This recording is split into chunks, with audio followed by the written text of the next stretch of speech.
Hello there and welcome back to another review. So today we're going to be having a look at Sam Raimi's classic 1990s superhero movie that is Darkman. And with this movie you really do have to give this film a lot of credit. There's a lot of credit that this film deserves. For one thing, the film was very much ahead of its time in doing a superhero movie. Not only that, but a superhero movie done really well. Of course, I know we had Tim Burton's Batman that was really well received the year before, but Darkman I think more so should be appreciated for its efforts as well. Like I mentioned, it's done really well, especially for the time. I mean, this was 1990, and it would be a full-blown 12 years before Sam Raimi would direct Spider-Man. So the fact it's over a decade later he got the Spider-Man gig. When you look again at Darkman, I watched it again recently and I loved it. One thing that always struck me about Darkman was it was original. Obviously it borrows from certain things, but it wasn't sort of something I was sort of familiar with. It was sort of a new IP unto itself. But when you think Spider-Man was done sort of 12 years later, it's amazing how much of the director's style, pacing and techniques are still very much evident here.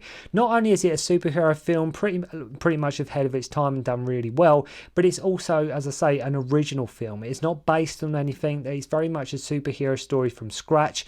And for the time it was made, for how well the film holds up, Darkman for the most part should be applauded for its efforts. And whilst the movie itself is not perfect, there's more than enough to enjoy here from an original superhero movie. I think the whole premise was Sam Raimi wanted to do a live action movie, I think, of The Shadow. I think that was what his original plan was. I think that's sort of what he's had his eyes set on doing. I think that fell through. Alec Baldwin got to do that. I'm not sure if any of you remember the 1994 movie with Alec Baldwin, The Shadow. But I think Sam Raimi had his eyes on that he was going to do. And I think Raimi was like sort of, okay then, I'll come up with my own superhero movie then, if I can't direct that. And the film really does play into that whole sort of 1930s Universal monsters ethic. We have some Phantom of the Opera thrown in as well for good measure. We have Elephant Man sort of vibes. We have a Hunchback of Notre Dame vibes. All play a big role in the inspiration of this movie. And what is interesting is that initially Raimi wanted his long-term collaborator Bruce Campbell to play the lead here, but the studio were not struck on the idea of him pulling it off. So Raimi opted for Neeson, and Liam Neeson. This was pretty much his first sort of lead. Obviously now people just know Liam Neeson either for Star Wars, Schindler's List or the Taken movies, but at the time Neeson was relatively new, he was unknown, and I think this was very much his sort of his first foray into sort of a big budget sort of action movie role. But when you think, God, this film is 30 years old now. It really proves what a great filmmaker Sam Raimi is. It's better than it's with Darkman. What I can say about it is better than it sort of has any right to be. There's something, I don't know what it is, but whenever I watch Darkman, I can never quite put my finger on why is this not an amazing film? But it's a really enjoyable film, and one I still enjoy watching it again just recently. But there's a lot to be said about Darkman. When I say a film should be applauded for its efforts, I think Darkman is not only that, but an original property, something that was done, like I say, only a year after Tim Burton's Batman, and it just, at the time, it just felt fresh. It really did feel like something new. But when you think this is 30 years old now, it's incredible, and you just mentioned just proves what a great filmmaker Sam Raimi is. And believe me, the film is not a 5-star movie. Okay, it's not a 5-star movie, but for the time, like I say, an original property, the way it's done and what it's trying to achieve, the film really should be appreciated. I mean, compared to the likes of Evil Dead, this is very much Sam Raimi toned down. This is sort of Sam Raimi light. This is still a Sam Raimi movie, make no mistake about that. Plus, as an added bonus, you get a great score from Danny Elfman here, which, as you would expect, adds so much to the movie. Of course, you get them Raimi sort of comedic moments and offbeat scenes that make it a Sam Raimi film. There are funny moments, and it's not all played dead serious, despite the tragedy that happens to our lead character. This was very much, in a way, could be argued as sort of an early template for what superhero movies could be and how they could be made, and not only that, but made well. When I say this film is ahead of its time, I think it's with a lot of movies I try and review on this channel. I try and review movies that are either not forgotten about, but sometimes movies that are maybe by and large sort of overlooked nowadays, or like a lot of people like may have remember from growing up or back in the day. And Darkman definitely fits into that. And you know, I think Darkman is very much, when you look at superhero movies now, I mean, they're everywhere, aren't they? You can't go 5 minutes without a new superhero movie coming out. But Darkman, at the time, I mean, I was only about 5 or 6 when this come out. And I think it was a movie, I must have rented it when it come out. And, you know, I'll tell you as for why I rented it, because I think the movie has one of the coolest movie posters I've ever seen. I think the poster to Darkman, I think, is absolutely incredible by John Alvin. I think it's a phenomenal piece of work. But we're getting to the review now. So the film opens with these with these gangs sort of having a showdown at the docks, where we meet our villain Durant, played by Larry Drake. And he wants his rivals, sort of Eddie Black's property. We have Ted Raimi here among the goons, with Dan Bell, who you'll probably remember from Wayne's World. I think that's the guy's name. I think it's Wayne's World. He's one of Wayne and Garth's sort of sidekicks in the Wayne's World movies. So to prove how Raimi-esque the film is, one of the guys has like a false leg that is actually a machine gun. So you can see how the film's going to be. It's got sort of that offbeat humour going on there. And what is interesting with the opening shootout is like suddenly loads of cars appear like out of nowhere, and like it just gets very manic very quickly. Skip, the guy with the false leg, has to sort of hop and use like one of his buddy's arms to sort of balance himself. We meet Liam Neeson as Peyton, a scientist who's using like liquid skin to make prosthetics, but he's not holding together the way he hopes. His girlfriend Julie, played by Frances McDormand, is an attorney. She discovers this memo. She has that Louis Strack has been like issuing bribes for the waterfront to the zoning commission. It's all very roundabout stuff. It's all sort of, you know, she's found this memo that she shouldn't have found. He's working on this skin sort of like, I think it's to help with burn victims is what he's doing, but you can sort of see where it's going already within the first 5 minutes of meeting these two characters, right? So he's doing that, she's discovered this memo that she shouldn't have done, and you know, you can already sort of predict what's going on. So like I say, he's been issuing bribes to the waterfront for the zoning commission or something along them lines.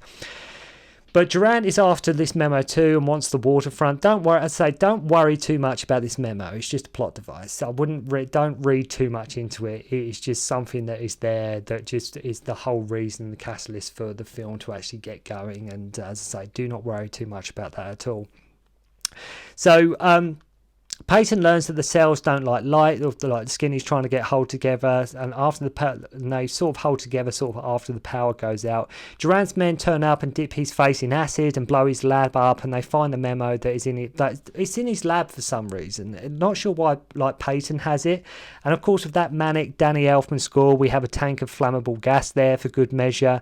Julie turns up just as the lab explodes. Peyton's partner gets shot, and the very next shot we're at Peyton's funeral, where apparently they sort of only found an ear, we're led to believe. But yeah, Julie has this, she finds this memo, and for whatever reason they go to Peyton's he's got it at his place for whatever. Maybe I've missed something every time I've seen it, I don't know, but he's got the memo anyway. But again, it's neither here nor there. It's totally irrelevant at this point, because all that matters is that I've mentioned, the film gets on its way.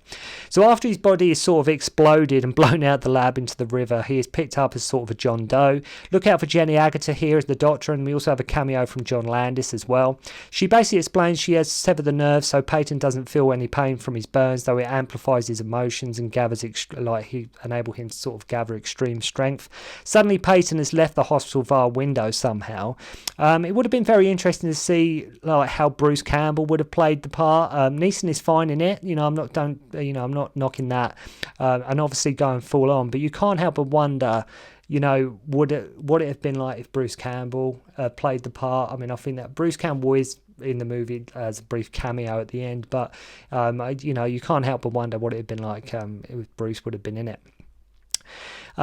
So he is wrapped in bandages and looking like a mummy reject. Julie doesn't recognise him as he confronts her, so he grabs what he can of his remaining lab equipment and takes refuge in like a condemned building.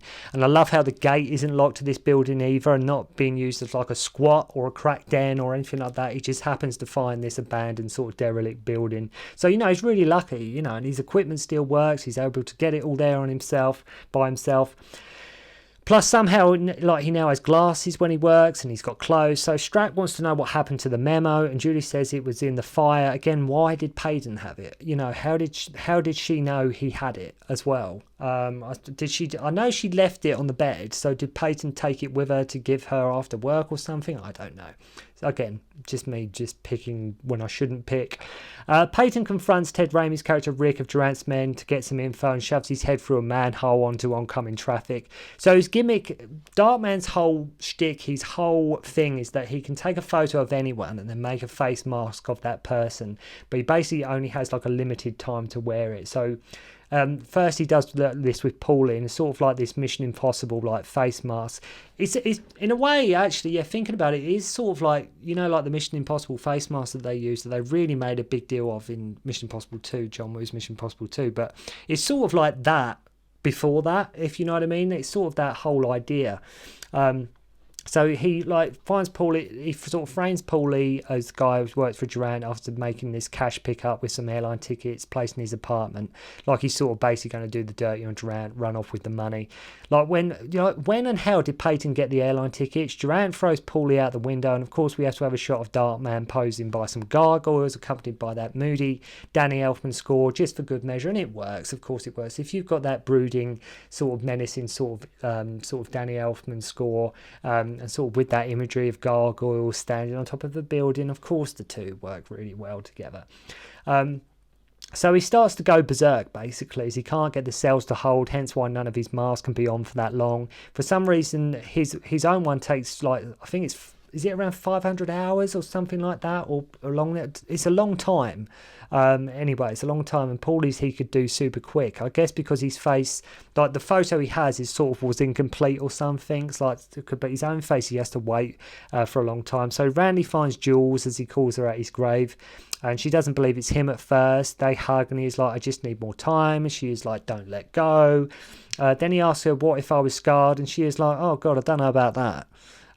So, you know, that's definitely not what you want to hear, all because you found this, you know, all because, I mean, Julie, it was you that found the memo. I'm paying the price for this. And it's like, I asked you to, like, you know, would you love me if I was scarred? And she's like, well, you know, she's like, oh, I don't know about that. So now what Peyton does is he becomes Durant and goes to collect money by this Chinese restaurant, sort of frames him for this is where, again, the humour is a bit, you either get it or you don't. It's like sort of, he frames Durant for sort of sticking up a convenience store, and you would think he would have gone for something a bit stronger, you know, like a bank or something, but he frames him sort of holding up this convenience store of all things for, like, I don't know, 2 chocolate bars or whatever it is. It doesn't really, but that's what it could be. So the two Durants meet through like a revolving door, and Peyton makes off with the case as his face is sort of peeling off. And after love how the real Durant is chasing and opening, he's like opening gunfire in public, right?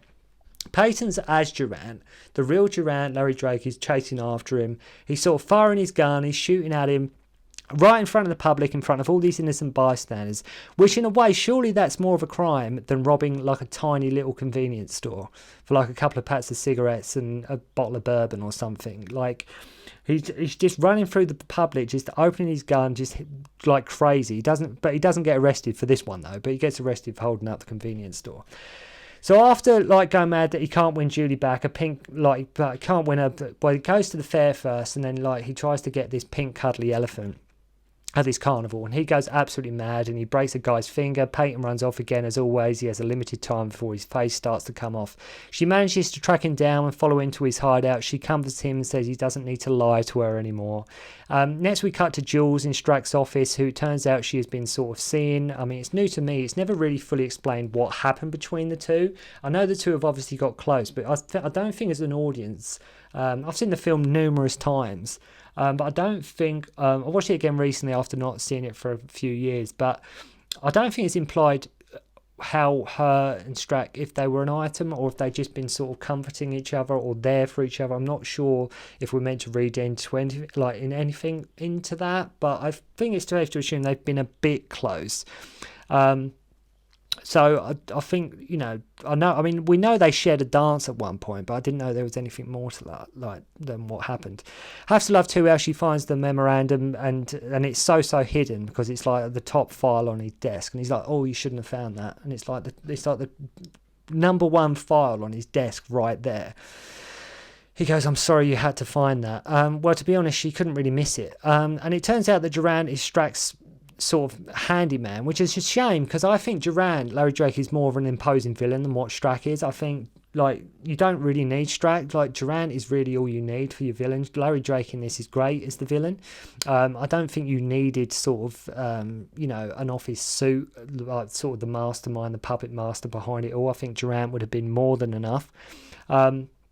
You know, Strack is not as imposing as what Durant is. Plus, it would have made a lot more sense if he didn't just leave the memorandum laying about and maybe actually destroyed all copies of it. You know, maybe that would make sense as well. So he sends Durant to take out Peyton and Jules as they know about this document, basically. I say this is all it is. Forget about the memo, this document, this memorandum, whatever you want to call it. He basically just sends Durant to take out Peyton and Jules as they know about this thing. That's all it is. The plot is somewhat wafer thin when you look at it.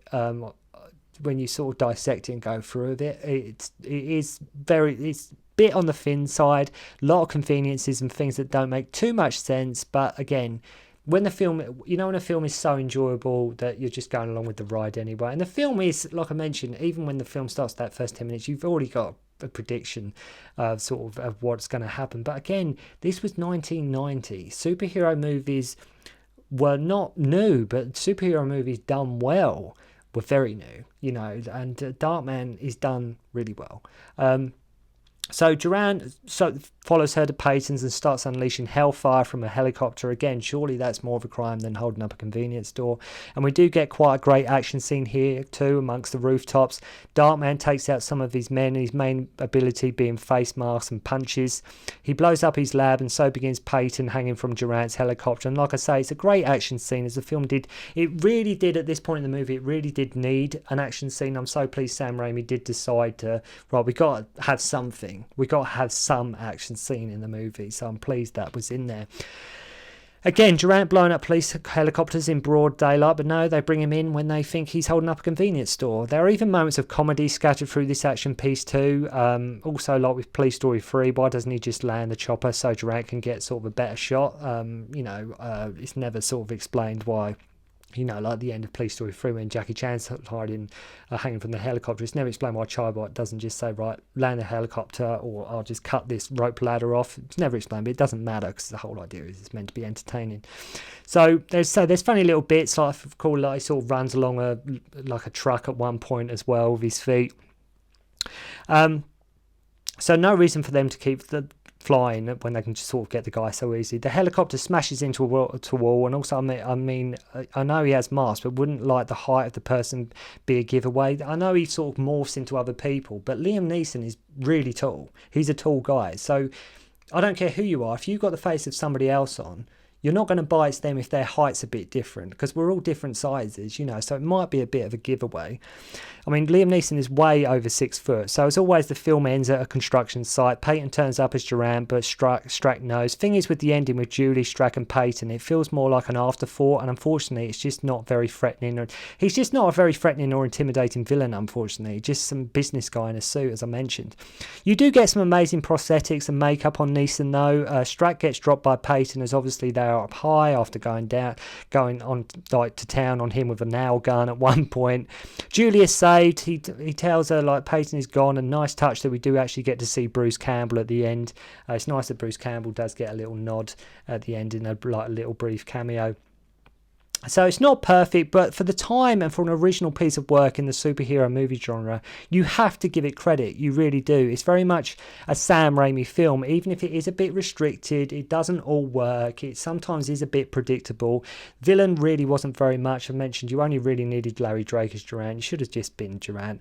But go and check it out. It's, you know, if you enjoyed Batman 1989, and you'll probably find a lot to enjoy here. But again, looking at it now, you might think I was a bit dated, but I think if anything, it's a testament to how well it holds up. I mean, like I say, over 30 years old, and I think it still feels quite fresh today. Not as fresh as it did, but there's still a lot to be said for Darkman, and I think it should definitely be appreciated, especially where superhero movies are just here, there and everywhere nowadays. I think they owe a lot to Darkman. So thank you very much indeed for watching. I hope you enjoyed the review, and I'll see you again soon. Concentrate on the finger or you will miss all that heavenly glory.